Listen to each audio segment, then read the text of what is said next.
Okay. How is everybody doing today? I'm going to give it a couple minutes as we let folks come in here. I am really excited about this today. We're going to be speaking about fixing a broken comp plan. But more importantly, and more interestingly, this is the first webinar on this topic in the AI world that we've had. So I have some really interesting questions that are going to dive in to some of the new use cases with AI and whatnot. And as we let everybody in, would love for people to drop their LinkedIn links in the comments. And also, I would love to understand a quick pulse check on a scale of 1 to 5. How confident are you in your current comp plan? Drop a number in the chat. 1 is good or 1 is bad? 1 is bad. And thank you for picking that up. So let's go. I want to, without further ado, thank you, Fullcast, for being our partner on this incredible webinar. And I want to give a quick intro to the two esteemed gentlemen on the panel today. So first and foremost, welcome both Eric and Pete. Pete Shelton's a CRO of Fullcast. Long tenured history in leading sales teams and revenue organizations. Eric Charles is the fractional CMO, CRO, and advisor to many. Gentlemen, how are you today? Great. Really good to be here. Great to be here. Looking forward to the conversation.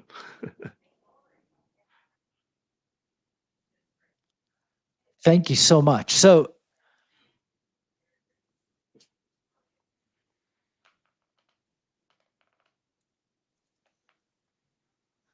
I'll give it to Eric, who's going to walk us through some of the common challenges and problems today.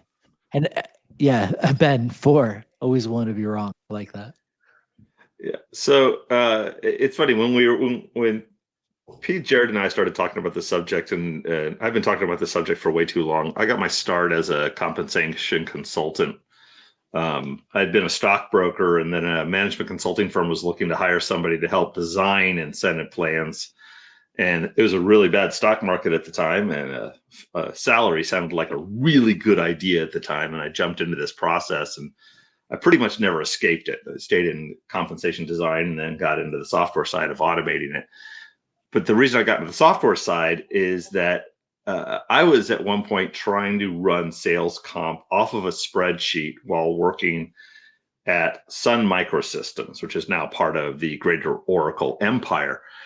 And if you know anything about Sun and the machinery that they put together, they didn't run Windows. They ran Solaris, a flavor of Unix. So what did that mean? You could not have Excel. Matter of fact, like any Microsoft product in the doors at Sun was probably grounds for firing. The only people allowed a Microsoft product were the sales guys who needed it to do PowerPoint presentations at client sites. And they almost had to hide their laptops once they were back in the office, and they would go back on a workstation. I had a $5,000 engineering workstation to run my spreadsheets. It was the worst tool on the planet, but it was the only tool I had available to me. So that was that manual process, which meant, I would get an output from finance, do some various sorts, do the equivalency of pivot tables and the like, figure out all the people that are supposed to get paid on the deal, how it would roll up, how it would roll down. I generate a report to then send over to HR to process, but first to be reviewed by somebody over on the sales side. And inevitably somebody would say, oh, no. That's not Pete's deal. That's my deal. Or Pete and I agreed because he was going fishing that I would get 25% if I of the deal if I carried on the deal while he was out fishing. That way I could get my credit. And oh, by the way, you're supposed to toss a little bit to the strategic account guys because I'm selling into the local office of a strategic account, yada, yada, yada, yada. So then I would just do these little edits in the spreadsheet and put it together. No audit trail, just a change in the spreadsheet, no versioning, no lockdown, nothing. That's what it took to pay a commission check. Absolute mess. Reps didn't know what was going on. I as soon as I generated something I really wanted to disappear, I was actually allowed in an era before dial-up. I'm going to really date myself. I had ISDN modem to my house, and I had a second Sun Spark station sitting in my home, so that I could answer those emails late at night as the sales rep started complaining about their commission checks. That was my life. So these dispute tickets and things like that was reality. And it turned into this whole problem of reps had no idea necessarily how much they were going to make that month or that quarter. And I thought that was different until I got hired onto the software side, and it was everywhere. Every single client that I ever dealt with started with a data problem in commissions and compensation.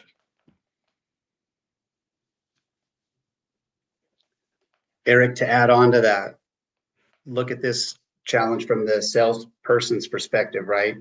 If a statement is even a small amount different than what they expected, they think somebody might be out to get them, right? Why are they holding this from me? So the visibility becomes really important. There are real reasons why you'd hold a commission for a certain period. The second thing that happens is sales leaders and account executives have real reasons why they might want to do a split on a deal. There's real reasons, and it sounds easy on the surface until you go to pay that split, and then there's nuances like, does your SC, does your solution engineer that's tied now to two people on a split, and they both worked on the opportunity, so who gets paid there? And so if you don't, there's so many downstream effects to all the things you're doing to drive salesperson behavior that somehow have to get captured. And again, if anything's wrong, everybody's getting, emergency phone calls that, hey, this isn't the way I expected it. Somebody's out to get me, right? Yeah. I used to laugh. The same guys that loved me at one point in the month might buy me a drink at the end of a day, stop by, drop a donut on my desk, were the same guys that decided that I hated them and their children and wanted to end their marriage because their commission check was off.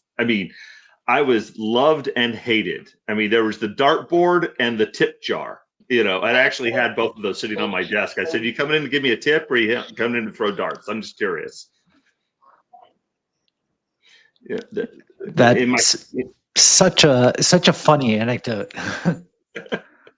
Well, when I do my consulting, I still do comp plan design because I still find it a fascinating puzzle to try and tie together what people want and need. But one of my ultimate tests of a sales comp plan is, let me walk into your sales bullpen and I'm going to just pick a random rep, sit down with them and say, "Hey, what's the best deal you got in your pipe right now? What's your future?" Say, "Great. How much will you make if you close it?" And then start a stopwatch. And how long does it take them to answer me when I say, "What will you make if you close it?"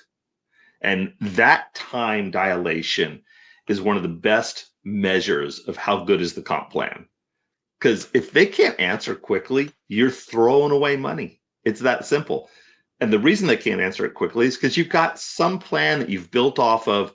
This is what the spreadsheet can handle. This is how we've always done it. This is how we build it in. We've got to do all of these different things, and it's a bit of calculus built by someone off on the finance team with agreement from somebody else. And the sales manager agreed to it because he just had to get the plan rolled out to the teams at the beginning of the year, either for strategic reasons or just by law, depending upon where you live. And the reps are like, "I think I'll make money off of this, but I'm not sure." So the struggle is now even realer, right? And the last week I've had multiple conversations with founders that are changing the pricing model altogether. And I'm curious how that trickle down effect happens in comp plan. And what I mean by that is they're going from annual deals at price per seat or strict ARR, MRR to consumption based with AI. Mm-hmm. How's that impacting things? I mean, it's funny. It's a new problem, but in some ways, it's an old one.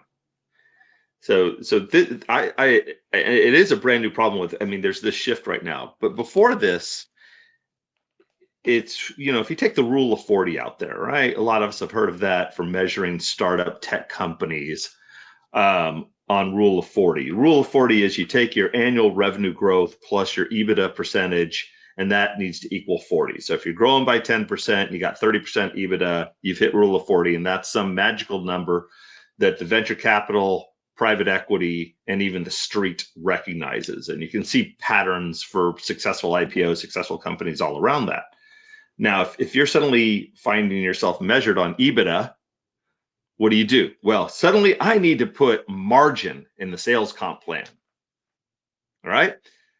Okay, that sounds great. Now, are you telling your reps what your margin is by product? Does that mean every product pays a different amount?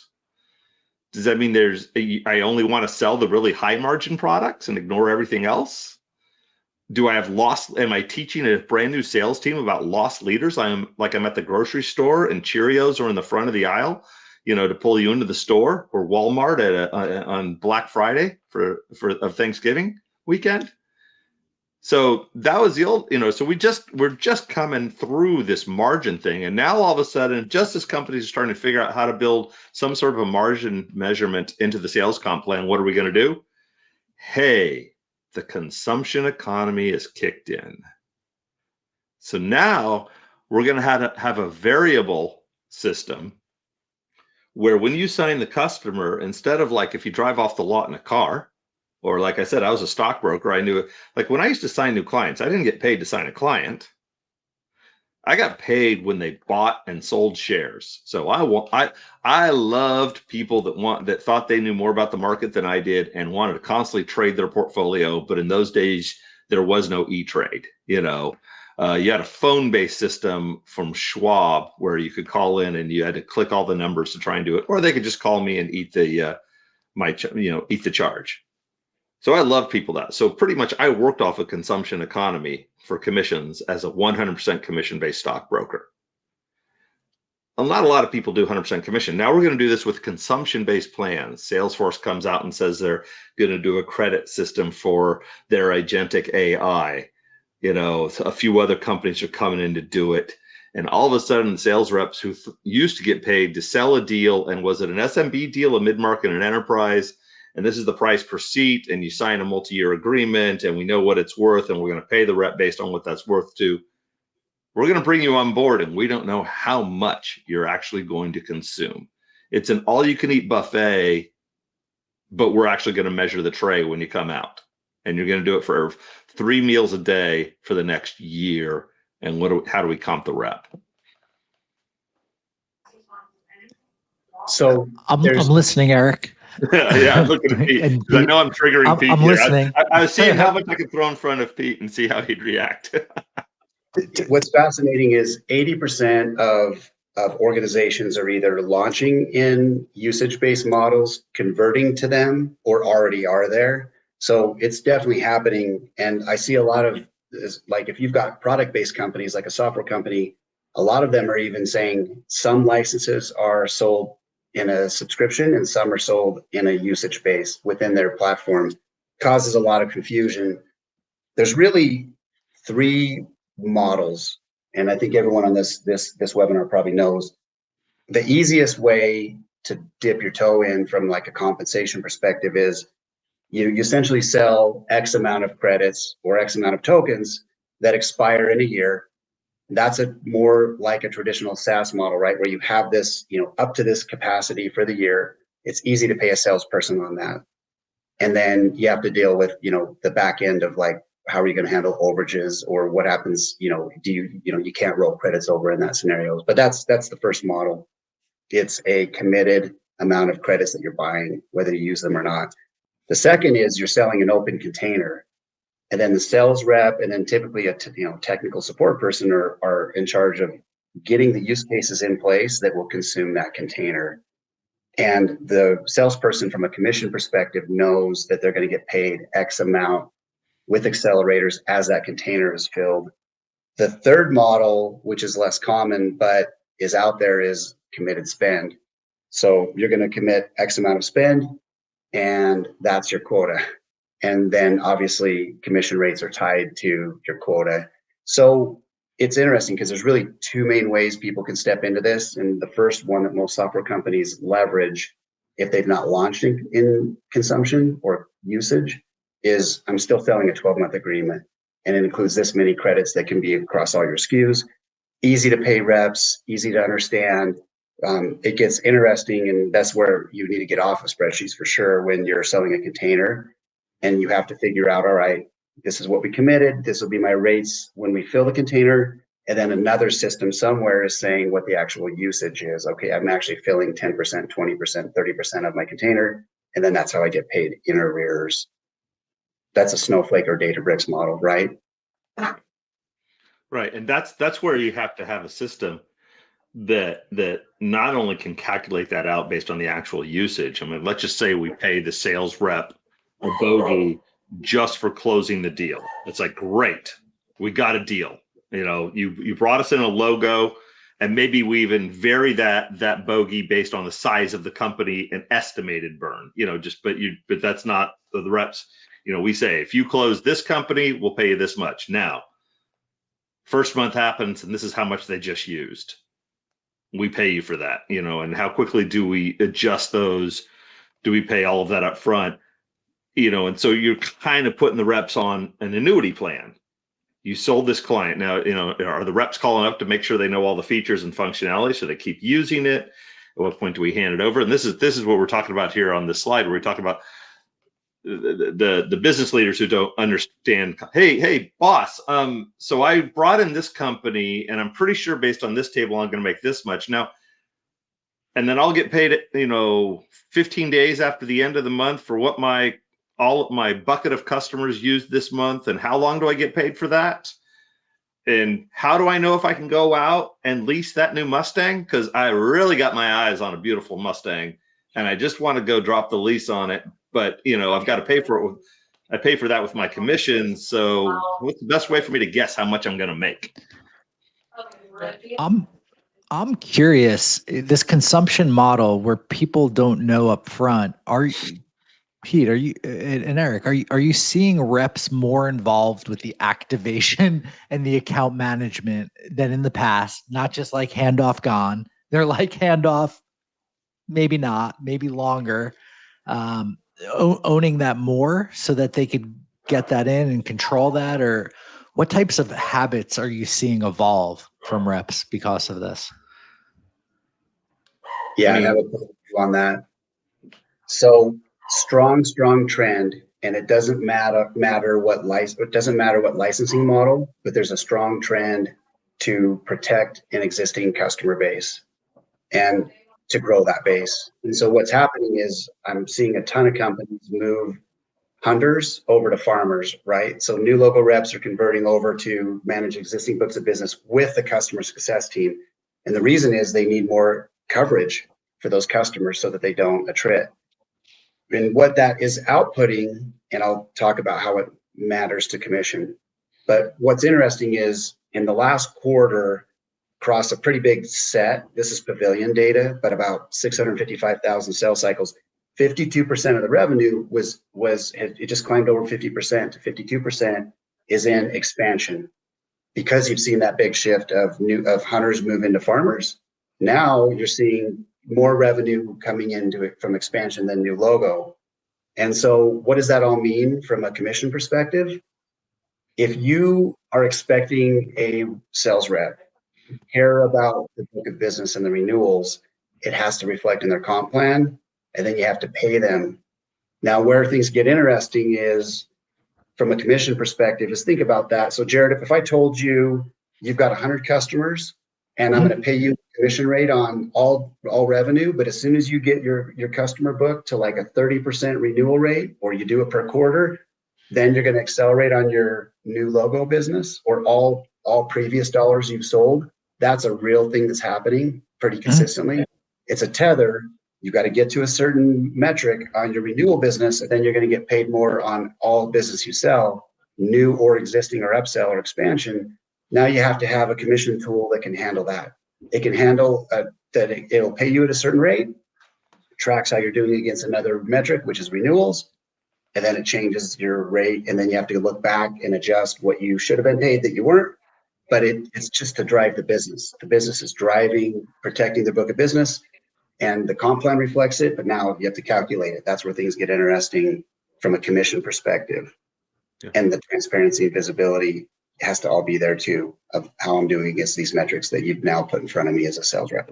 Yeah, and this switch, and because I've seen the same things. And matter of fact, I was up at UCLA, 2 weeks ago. There's a biennial meeting of academics and operators who study the sales profession, and there was a full presentation from one of the academics on the shift from pure hunters to the expansion of farmers, maybe even combining the two into a singular role, and some of the other roles that are getting involved. And the old lines, and this is a subject for a different webinar, the old lines of when does marketing end and sales begin, and then we've gotten into when does sales end and customer success begin. Those are all getting combined. Because if you think about it, if I need to bring you on board as a customer happily, we always knew that sales had to work with professional services because they wanted happy customers, because happy customers become referrals. Well, now they need happy customers who will use the system. Marketing's job used to be, let us just get you a meeting so that you can create an opportunity, and then woohoo, we're done, right? Well, no, now marketing needs an entire cadence for reaching out to existing customers about new features, functionality, or existing features of, hey, did you know you could do this with this system? Did you know that you bought this in the system? Because there's a lot of amazing features and functionality in any good platform, any good modern platform. People buy based on how they're bleeding, as I used to say. It's like, odds are, if someone's calling you to buy software, they're bleeding. And you have a first aid kit, and you're going to stop the bleeding. And that's not the time. I do wilderness rescue work. I mean, I'm trained for a wilderness first responder. And whenever I'm pulling somebody off the trail and I'm stopping the bleed or I'm splinting a leg, you know what I don't say? Hey, maybe it's time for you to quit smoking and drop a few pounds too, and you do a lot better, and I wouldn't have to come out here and rescue you. No, my job is to stop the bleeding. Later on, someone can talk to them about other perhaps questionable health habits, or why didn't they file a trail plan or be hiking with a buddy. Same problem. People buy software to fix a current problem. So marketing, though, and that wasn't that big of a deal, except when customer success needed to retain. Now that it's consumption, marketing needs to get you to create reusing. So your sales rep who sold you the deal is now, how soon are they going to pick up the phone to call you to say, hey, I looked in the system and you haven't turned on this feature yet. Why? It's a new personality. It brings up a great point. And in the ever evolving world of PLG as well, like marketing has a big role. And I mean, I think no one here will argue marketing's number one job is revenue, whether it's literally putting the agreement in front of customers or not, it's directly attributable to pipeline. But we haven't talked about them under the comp plan. Why manual comp planning fails is a title here. We just spend a little time with Mark. How are you seeing? Pete, you oversee both as the CRO. How does marketing get compensated? Is it in the same system? Is it in a different system? Is it just an overall company goal, or how granular does it get? Yeah, what I've found is that you typically will have, if you look at, MBOs, if you look at somebody that just might get a one-time spiff, but then obviously full commission plans, there's, depending on the size of the organization, there might be 40 different people that get paid on a deal. And out of that 40, you're going to have like 8 to 9 different unique ways that you have to pay. And then there's different triggers of when the MBOs are met, right? Some could be quarterly, some could be as the deal closes, some could be as the company is paid. So that means like a lot of complexity because the sales leaders will just create their sales comp plans, solution engineering the same, marketing's creating their own MBOs. It's nice to have everything in one platform. And as the CFO, now you can see what this is going to cost if everyone's on plan. And then as your model changes, what would that cost? In the Q&A, Jennifer had a really good question. Like, is this relevant for services companies as well? Jennifer, I'm going to take a stab at that topic. So I led sales for a large services organization. We got acquired by one of the global organizations. And the challenges that we had when it came to commissions specifically were we wanted to motivate salespeople on obviously hitting their number, but the number would accelerate throughout how you're doing to your goal. So you get to 50% of your number, that's a commission rate. As soon as you bridge over to 51%, now you've got a higher commission rate. And then above 100%, you've got a different commission rate. That's all based on the booking. However, we know in services, you might sell $10 million of services and you might deliver 8 million of that and be done. Your customer's good. Or you might deliver 110% because you needed a little bit more from a change order perspective. That complexity is very interesting in services businesses because you're selling an SOW and you're paying maybe different rates within that SOW. And then you have a different accounting system that's saying, I'm going to trigger a commission payment because I've invoiced for the work that started, or I'm actually waiting until I'm paid. So you call the services business is interesting because you've got somewhere where you're booking a deal, somewhere where the finance team is saying, well, either invoicing or I've received payment. And that with varying commission rates or commission rates that vary between the service lines that you sell, all have a lot of complexity. And that's where a commission tool can smooth a lot of that out. Because again, multiple software systems that you're tracking this in and multiple things that can happen for a seller when they're selling services and consulting. I hope that's down the right road of what you're talking about, but it's important. It can be more complicated than software because of the fact that you're selling a container of hours and you pay as the container's burned or consumed, but you don't know what that's going to be for months in advance. And the longer you go from action to payment, the less valuable the payment is. I mean, we all fail the marshmallow test, if you remember that. You know, you offer the kids, you can have one marshmallow now, but if you'll wait till the end of the day, I'll give you 3. And how many children will grab 1 and how many children will grab 3? And supposedly that's a predictor of later success in life, although I think it's just a predictor of parents prepping their kids, but that's me. I'm cynical. If I tell a rep, hey, good job, and you will get paid something in 6 months when we see what happens, that's a very different sales personality and function than go close, get paid, lather, rinse, repeat. And you hit the nail on the head with attrition happening because of this. I remember once I kept a job for an extra 2 to 3 weeks, even though I'd accepted another offer. I delayed my next start date purely to claim the commission. Mm-hmm. And I used that as leverage. I'm like, I have 15 grand coming in. I don't want to gamble on forgoing that. So that was certainly interesting. But in this age of AI, because all this is so true and so potent. Is there a fifth bullet here, like common issues with traditional planning? Like if we're thinking 2026, they're not connected to LLMs. Like, is that like an unspoken bullet, like for any tool going into the next year? Because like, there's going to be a gap. Like you have a spreadsheet, but what about a standalone mystery SaaS that worked amazing that doesn't connect with LLMs? And I'll start. So first, let's remember the whole thing about LLM is the large language, right? As then how much of your comp data is feeding the AI, sort of a thing, and is it only based on 1 year at a time? So even companies that claim to have, oh no, I can show you everything from 2024. Cool. By the way, can you show me one rep over the last 3 years, how much money they've made based on the deals? Or can you tell me everything? Actually, here's one for your consumption models that's going to be interesting to see.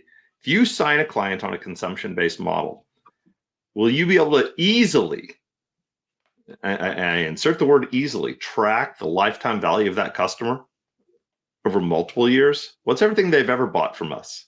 What's every service that they've ever used? What have we paid for all? What did it cost us to get? It's cost of customer acquisition. Pete said 40 people getting paid on a deal, and I do not disagree. I mean, I might quibble on where the range is, but yeah, I've seen more than 40, and I've seen around 35, and I mean, it's insane.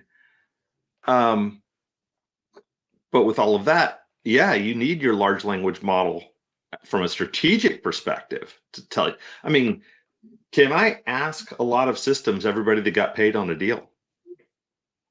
I mean, that simple question throws people.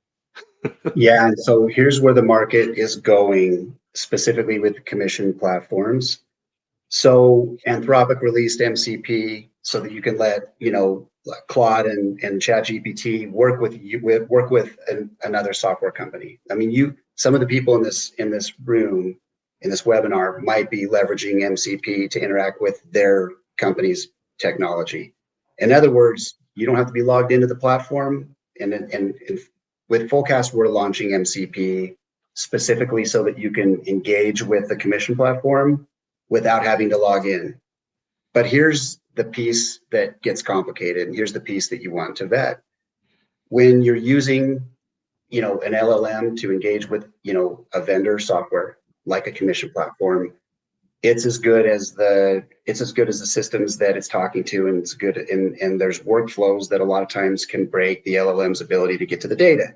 So the punchline is, you want to work with an organization that really is good at external data sources, right? Like if you purchase a commission platform and you guys care, you as an organization have data in Salesforce, HubSpot, NetSuite, SuccessFactors, you name it, Workday, whatever it is, like that data matters to pay people or to track when they should get paid.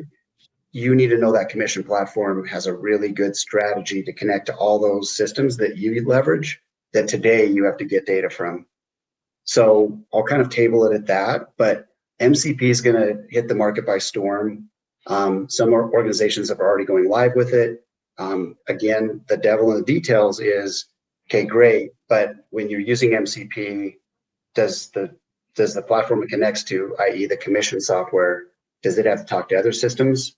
And then what happens there? Do they have a good strategy to connect to third-party data systems? So all things when you're vetting, a commission platform, really understanding MCP or not, how do you handle third-party data systems? And you're all going to have your own. But what's the approach? How mature is that? Yeah, the spider web of those data systems is crazy. I mean, it's like, it's not just, it's bookings, but it's also billings and collections. It's going to be services. It's going to be provision. When do they go live? Because some companies don't pay reps until the client's live. There's revenue recognition rules around ASC 606, known as IFRS 15 in Europe, that are impacted by all these systems. So your LLM, there's a lot of those different pieces. And actually, I want to call out the changes in territories and roles on here, because that was actually when I first was talking to Pete, I think a year or so ago when we met. The territory management for sales reps, even that determining who gets credit on something, because when I was saying, what's the lifetime history of this client? They're like, well, when you've had them or when it's just been one of our clients? Because they used to be an SMB customer in what we called the Southern California territory, except now they're a mid-market And we've actually redefined Santa Barbara, let's just say, which is up the coast, not expecting people to know the California geography. We've now defined Santa Barbara as part of the Central California district. It includes Bakersfield and Fresno and picks up Stockton and maybe all the way up to Sacramento, because we're just shifting around. We're going to make the San Francisco Peninsula a whole different place, and we're still fighting over where on the other side of the Golden Gate Bridge in Santa Rosa is. And by the way, you can insert that example for Texas. Is it Dallas and Fort Worth? Who gets Houston? Who gets Corpus? Who gets Austin? Or any other place in a territory? That's some of the things the LLM has to be looking at. And, being able to manage the changes in territories and roles for this has it, hey, we changed the territories. Cool. How long do I have to close the existing deals in my pipeline? That's in the CRM. That are going to be switching to another territory. That's in the territory management tool. And how will I be paid by consumption, which is going to be somewhere in the ERP system. And when will I get paid, which will be in the finance system on collections. So think about everything you have to have synced together for the commission system to actually work. And then we want the AI so that the sales leader can go in and check on their team's performance. And because if we're going to consumption, and I know we're doing far more than that, but if you can solve consumption, you can solve anything, at least anything today. A sales leader needs to be able to look at and see how their team is doing, because this fits into one of my another Eric rule, which is their numbers are not your numbers. A sales rep numbers do not match yours. The sales rep is looking at their wallet. They are. I remember when I was in sales, and I've got a kid in sales, and by a kid I mean he's a young adult, owns a house and all this stuff. But he'll call and say, "I'm thinking about I was going to get you a new smoker for Father's Day, just closed a big fat deal, and I'll give you a piece of my commission check," because he knows this is what I do for a living. That he did not say it's this type of company in this territory selling this product, which the company really wants. He said, "This is how much I made on commission." That's their numbers, and that's that misaligned goals that comes into place so often in both designing the commission plan, but then implementing it in a spreadsheet versus a good SPM system.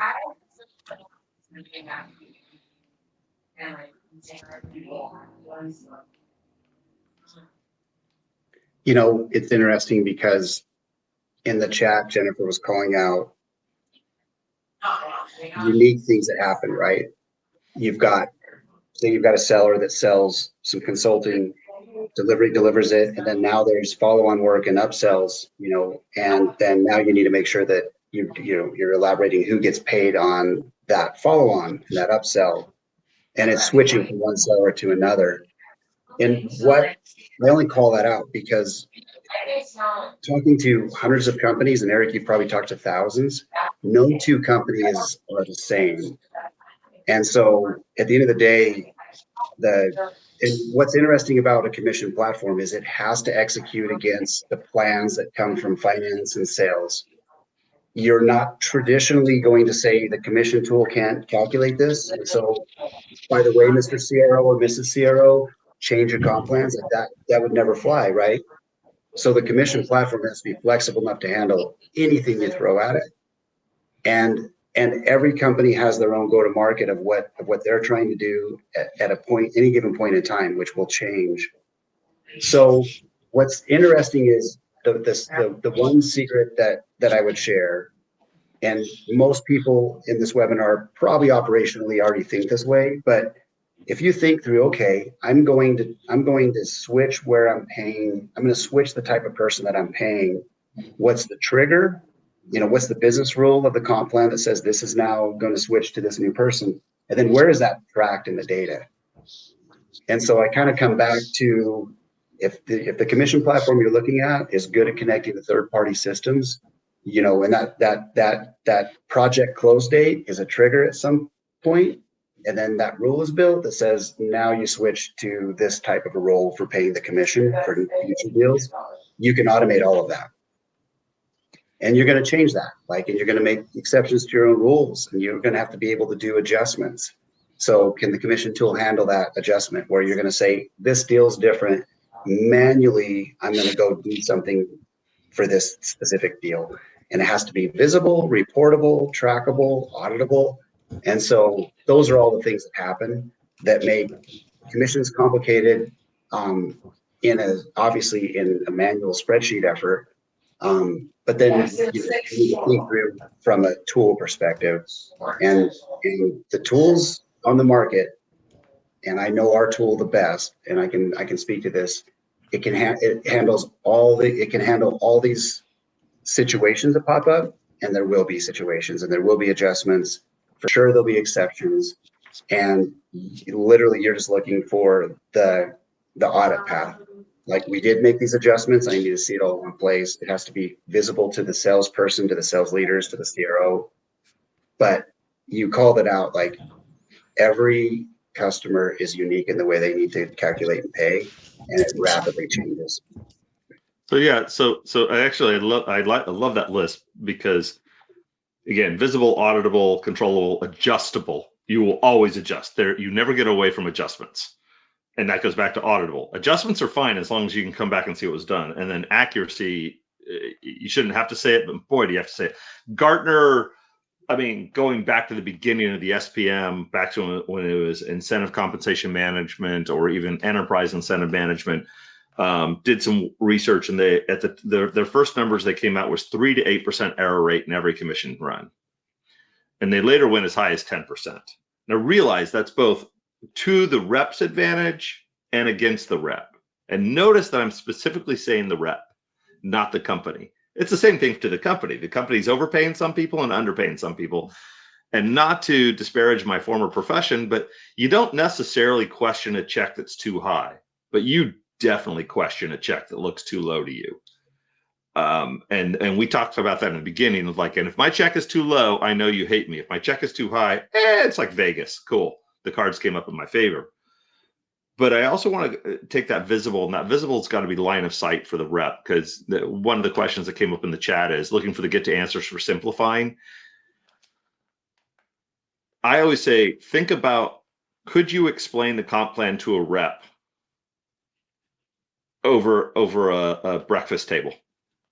Or do you have to get out a calculator to walk them through it? How quickly could you say, if you do X, you get Y until this date? And how quickly could the conversation be over? Now, maybe the territories you'll say, you own companies that begin with the letters A to M with headquarters in the following zip codes / postal codes, area codes, counties, states, whatever it is. That's fine. Does the rep have control over what you're measuring them on? Because some of these things that we're talking about, I said the biggest thing that concerns me about consumption is this question of how much do the reps control consumption versus just get paid for consumption. And that'll determine how much of the pressure in the compensation plan you want to put on that, how much of the focus you want on that. I remember a company that really wanted the reps focused on just selling product, but services, they wouldn't compensate them, and they didn't care if they went through partners or went through the internal services team. Well, external service providers were really happy at being really friendly to the reps, whereas the internal professional services team didn't feel the same thing. So all of a sudden, they had a lot of beach time of their internal professional services team because the reps were all going out to outsiders, because it was no longer part of their comp plan to make sure that the company folks were used, and they just wanted to close business. And oftentimes the third-party people would overpromise and sometimes underdeliver, sometimes not, but they could always find bodies, but the internal guys were really strict. So what's under the reps' control? So you want to simplify, what's under the reps' control? Can they understand the number? Can they see the number? Can they get to the number? And then can the company accurately pull that data in? So that number, that second bullet here, the misaligned or unclear goals, like earlier we were talking about marketing. I have no problem with marketing being on a variable plan. And I used to put my team on a quarterly plan based on pipeline created sales qualified opportunities, which meant marketing had to be friends with sales.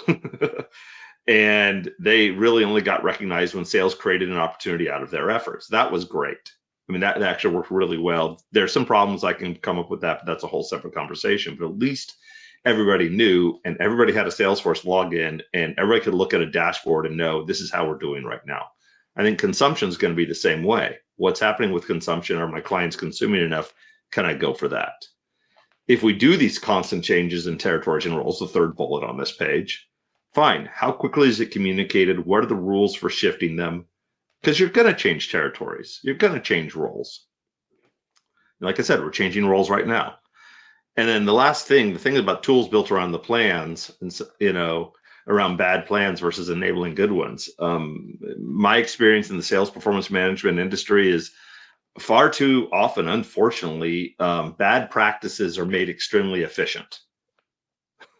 The software can do almost anything you want it to do, but you really need to be stepping back, and you want to look for a software partner that will actually work with you to make sure that not only can they implement your plans, but what are you trying to achieve? And I'll jump to the next slide here in just a second. But one of my favorite examples was had a client who wanted to use the system, but the CFO had put in an incentive comp rule that was based on the square root of the revenue, because that created a type of exponential curve that the CFO felt created a really good payout curve. And I explained to them, is like, the last thing you want is your rep sitting down with a TI 55 or an HP calculator to calculate the square root of a deal to find out how much they get paid. And I showed him how he could get to the same impact with a much simpler fashion that would be much more obvious to the sales team of what to do.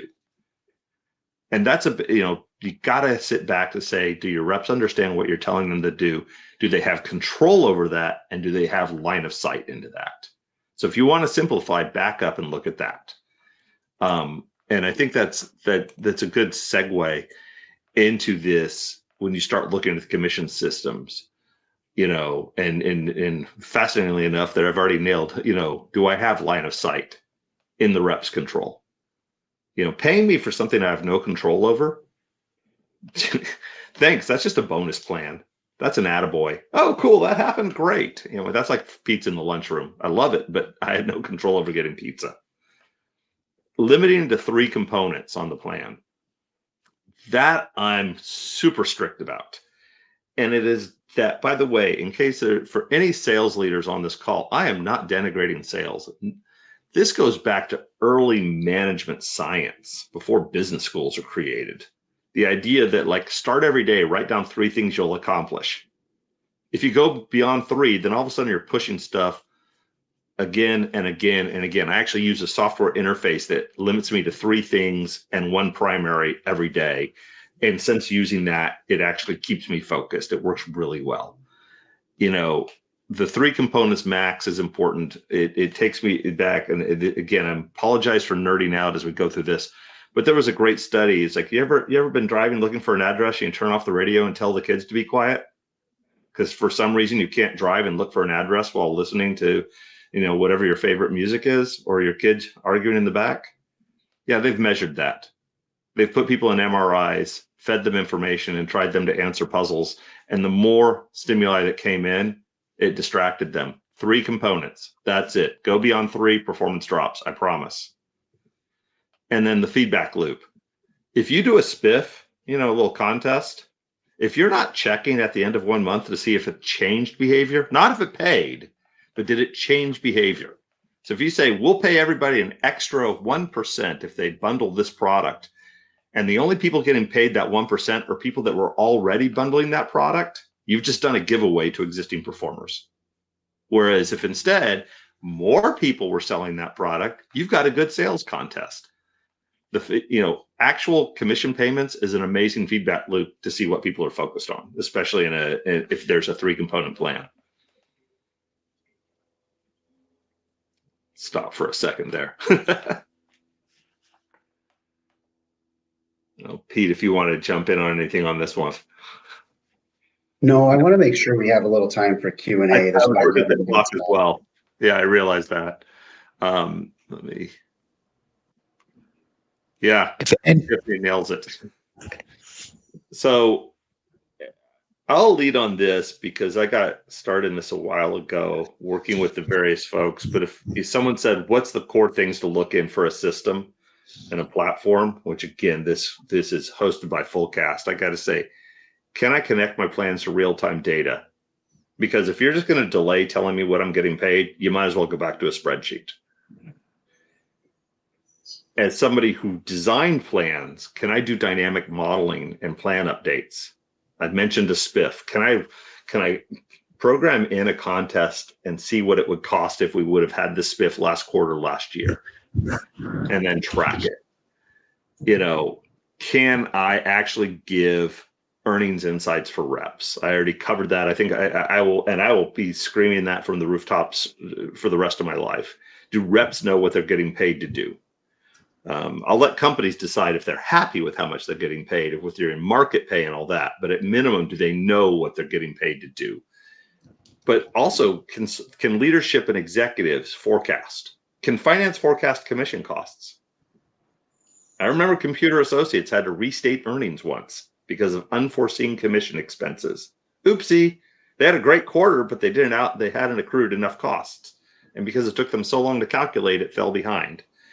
Okay, so where's your visibility for leadership and sales performance? What folks are putting into the pipeline? What things are they going to pay them for? Is the plan working? To me, that's the ultimate plan working. And then disputes will always happen. There will always be a pushback. There'll always be a question. I mean, nobody can claim that they're 100% clear unless you only sell one product and you only sell at 1% and you have no quotas and it's just a flat commission rate. But in that, it doesn't really fit in. So this is what you should be looking for if you're looking at a system. Start with those 5 for your RFP. And then let's see here. And with that, I will say, comp is your edge. It's probably the best tool you have in the game. It's amazing what people will do. I used to say it's amazing what I can get somebody to do for a Starbucks card in the old days. I mean, I've gone to shows with 500 people and nobody's sitting up front. And I just once walked up, pulled out a stack of Starbucks cards from my pocket and said, I'll give one of these for each of the people that comes and sits in the front row, because I hate speaking in front of a stage and nobody's sitting up front. I feel like everybody's hoping to sneak out in case somebody was better. As soon as I held up those Starbucks cards, the first person started walking up and there was almost a race. And I'm handing them out. Incentives work. So leverage them. People will change their behavior. It's awesome. It is so great. They'll come in and they'll do it. Reps will focus. Leaders make better decisions. And then it's got to be a continuous data-driven conversation. Really quick to add to that, Eric nailed it. Like, comp drives sales behavior. And usually organizations are really good at getting that part right. Like, they know how to motivate. And then really where we come in is, what if we could automate all of, or give you a place to handle all of your adjustments when things do change after the commission period, which will happen.